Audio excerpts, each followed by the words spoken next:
wa a'rada anha bisirrihi, dan dia berpaling dari kemewahan hidup itu dengan sirnya, ya.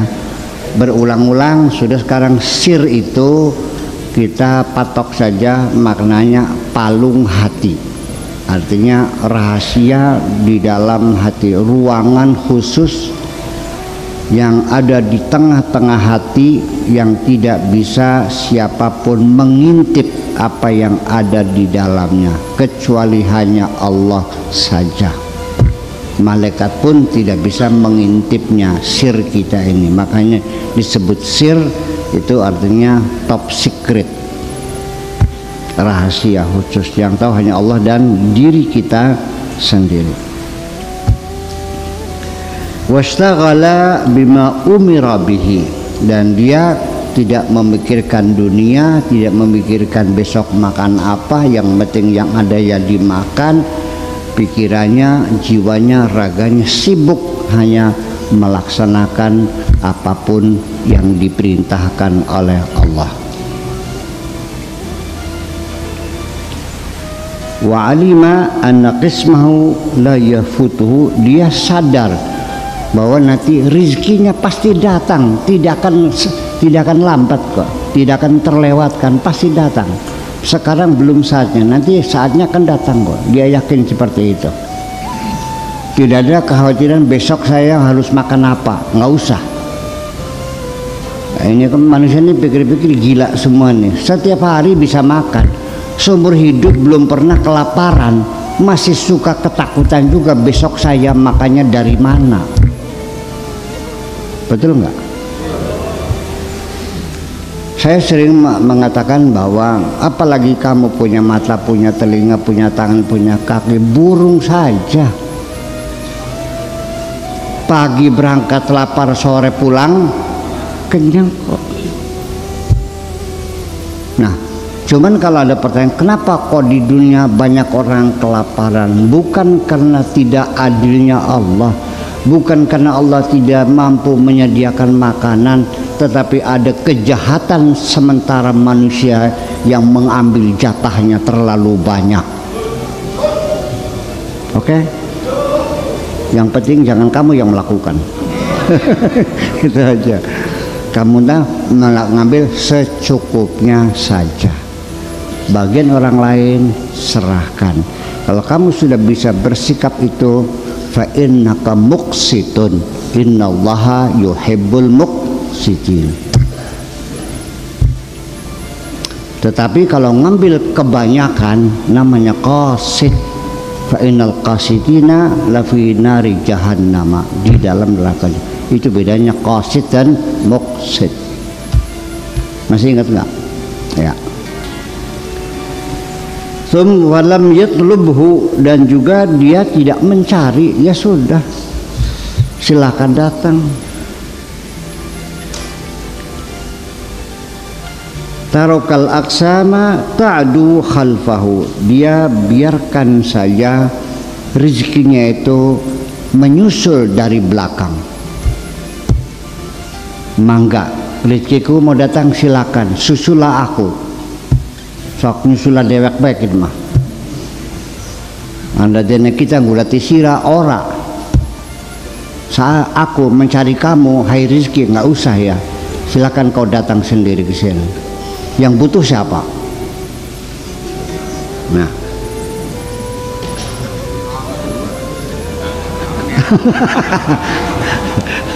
Yang butuh siapa? Iya. Watazillu, dan terhinakan. Rizki itu terhinakan sendiri. Watas'alu, dan memintahu kepadanya. Ubulaha, diterima.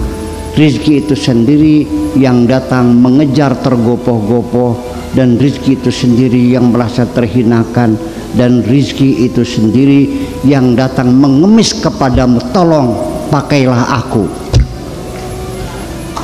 Paham? Begini,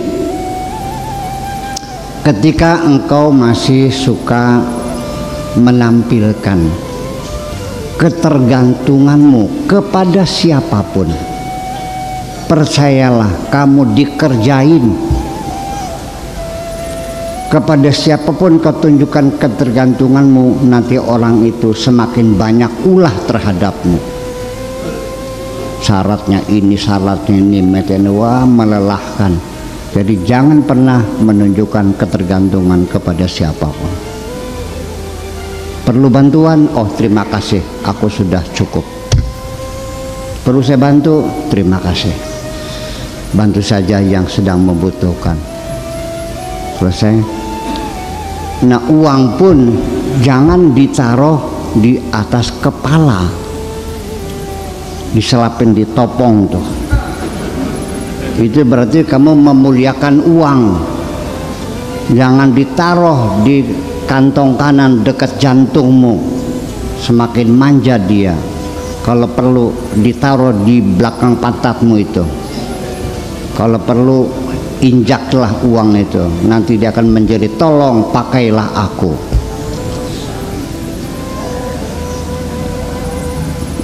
Kalau menang buktikan aja dulu. Iya, karena saya sudah melaksanakannya, kan gitu aja. Ternyata uang itu minta tolong pakailah aku gitu. Aku juga ingin dimanfaatkan gitu. Jadi Allah itu menyuruh alam semesta suruh membantu kita. Kalau kitanya tidak nyawel-nyawel, mereka menjerit sedih, kapan aku dipakai gitu. Iya. Ya gulam, tahtaju ila iman yusayyiruka fi tariqil haqqi azza wa jalla. Wahai anakku, kamu membutuhkan keimanan, membutuhkan keteguhan hati, membutuhkan kepercayaan yang akan menghantar kamu menuju jalan Allah Subhanahu wa ta'ala. Berbekal dengan keimanan di hatimu, itu yang akan bisa menuntun kamu menuju Allah. Tanpa keimanan kamu tidak akan mungkin mampu menuju Allah itu. Wa ila iqanin, dan juga engkau perlu kepada keyakinan. Yuthbituka fiha, supaya langkahmu semakin mantap. Keimanan kau perlukan untuk mendorong kamu melangkah menuju Allah.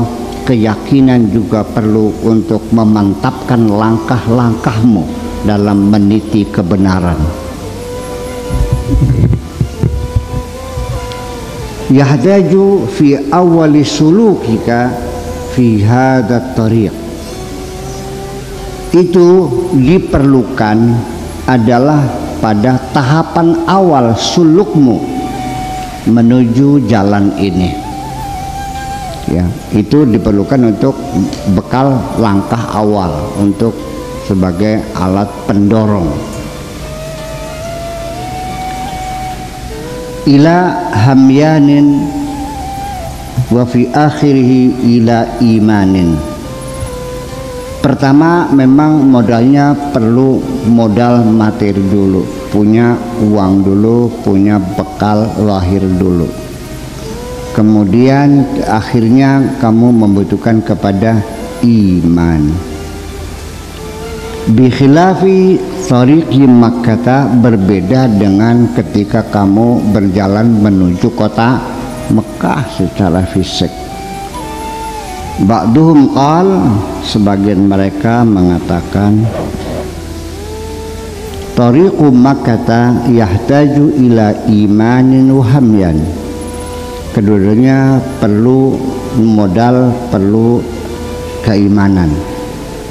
Wa hadhihi tariq allati qad asyartu ilaiha, jalan menuju ini yang telah aku isyaratkan, tahtaju ila hamyanin wa ila imanin, perlu ada dana, perlu ada iman juga, bidayatan wa nihayatan, dari awal sampai akhir itu diperlukan, bukan awalnya saja.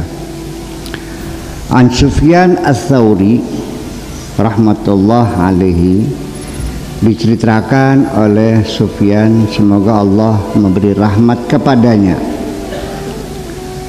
Awwalu ma talaba al-ilma, pertama-tama yang diminta adalah ilmu pengetahuan.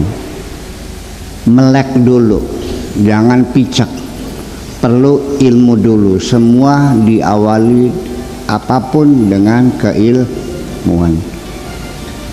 Mungkin bapak-bapak, ibu-ibu sering mendengar hadis Nabi yang sangat populer sekali, dan itu biasanya umumnya untuk pelajaran anak-anak madrasah ibtidaiyah, ya kan? Man arada dunya fa'alaihi wa man arada al-akhirah fa'alaihi wa man aradahuma fa'alaihi.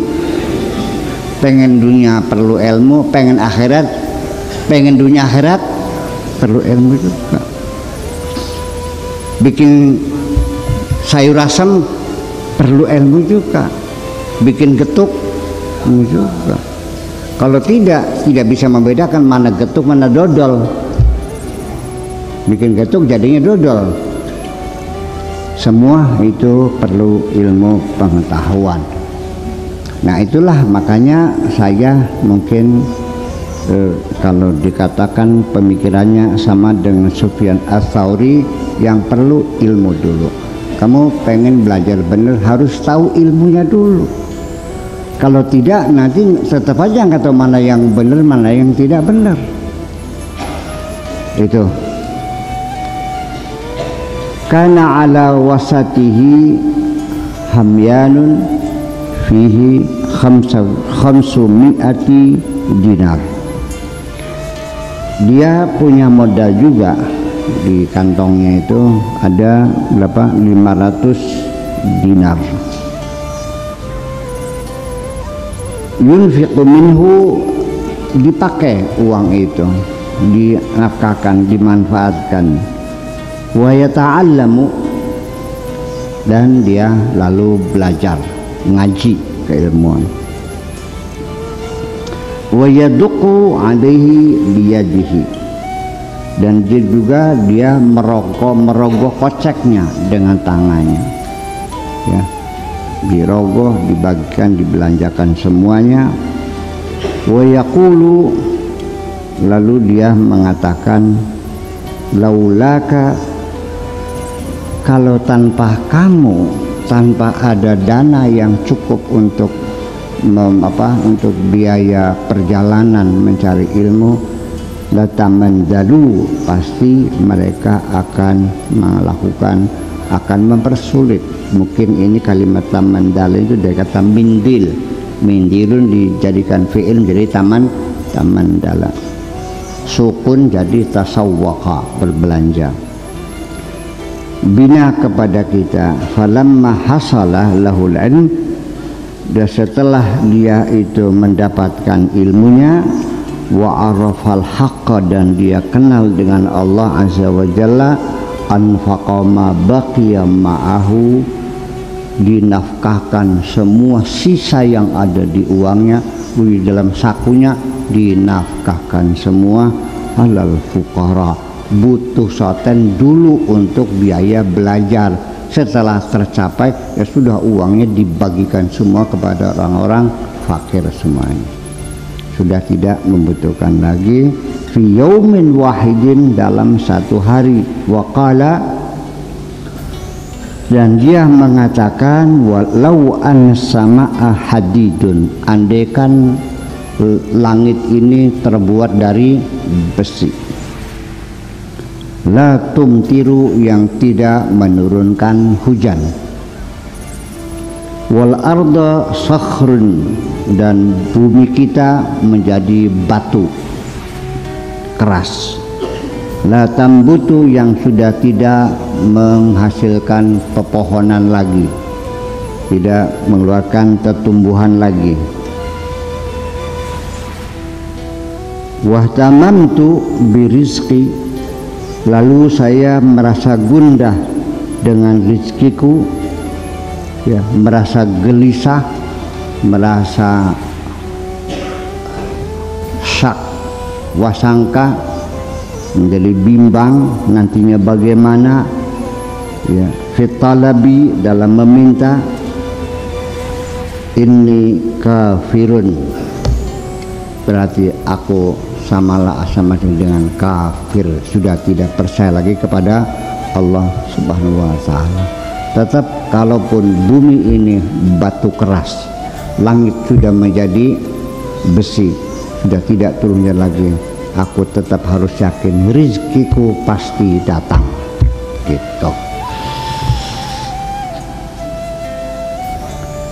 Alaika bil kasbi wa ta'alluqi bis sababi. Memang untuk pertama kali kamu harus ya usaha dulu awalnya, langkah awal untuk belajar usaha dulu dong. Jangan dibalik, awal dipakai usaha dulu, usaha berdagang, bikin salon, bikin jual martabak, bikin apalagi terserah, bikin konter HP, dagang cendol juga boleh, ketoprak. Wa ta'alluq bisabab, tetap kamu ya berpegang pada hukum kausalita yang berlaku umum di dunia ini. Ya, pertama harus rasional, memang. Ya, dari mana uang datangnya aja usaha dong, apa saja. Dagang ketoprak ya, martabak ya, jadi tukang kuli bangunan buat makan sehari-hari, terus gimana? Tetap bagaimana? Sampai kapan? Ila an yaqwa imanuka, sampai nanti keimananmu menjadi kokoh.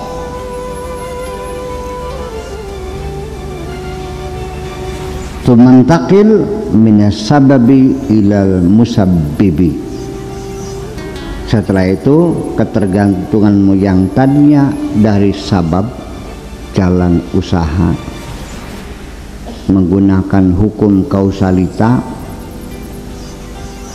kalau sudah sampai saatnya segera meningkatkan kualitas kamu, ketergantungan kepada al-musabbib, yaitu Allah Subhanahu wa ta'ala sebagai prima causa. Ya, bukan kepada kausalita, tapi kamu langsung bergantung kepada prima causa, musabbibul asya, musabbibul asbab. Semua di dunia apapun akan terikat dengan hukum kausalita, hukum sebab musabab. Tetapi Allah ketika berkehendak, Allah tidak diikat dengan hukum kausalita. Innama amruhu idza arada syai'an an yaqula lahu kun fayakun. Wa idza qada amran fa innama yaqulu lahu kun fayakun. Selesai. Yang sering Anda katakan ke dalam dirimu sendiri, Allah apa saja bisa, Allah maha kuasa, Allah tidak terikat dengan kausalita, Allah sebagai prima causa, Allah tinggal mengatakan saja pasti terjadi. Tiap hari sugestilah dirimu itu, mensugesti dirimu sendiri dengan nama self suggestion. Itu pengaruhnya sangat besar sekali. Ya, mungkin lebih efektif dari kamu berzikir dikiran yang kamu tidak tahu maknanya. Dah pakai bahasa Indonesia saja. Percayalah, Allah maha kuasa, apa saja bisa. Ya, sebab bagaimanapun juga saya katakan bahwa untuk supaya sugesti kita ini menyentuh psikomotorik, maka harus dilakukan berulang-ulang. Kalau tidak susah, nggak bisa sekali dua kali, harus berulang-ulang. Apa saja yang berulang-ulang itu akan langsung menyentuh psikomotorik. Seperti apa? Bitarmi tukang buruh tani yang buta huruf. Di larut malam dia sudah ngantuk. Saya suruh tidur. Ya sudahlah kalau ngantuk tidur sana. Jawabnya, nggak bisa Pak Kiai. Kenapa sih? Saya belum sholat isya. Dia bukan kiai, baca Quran juga masih alhamdulillah rabbil ngalamin, tapi dia tidak bisa tidur kalau belum sholat isya. Tapi saya punya teman yang hafal Quran nggak sembahyang, ya karena dia belajar agamanya setelah umur 25 tahun. Bitarmi tiap hari dididik oleh orang tuanya untuk tidak boleh meninggalkan sholat.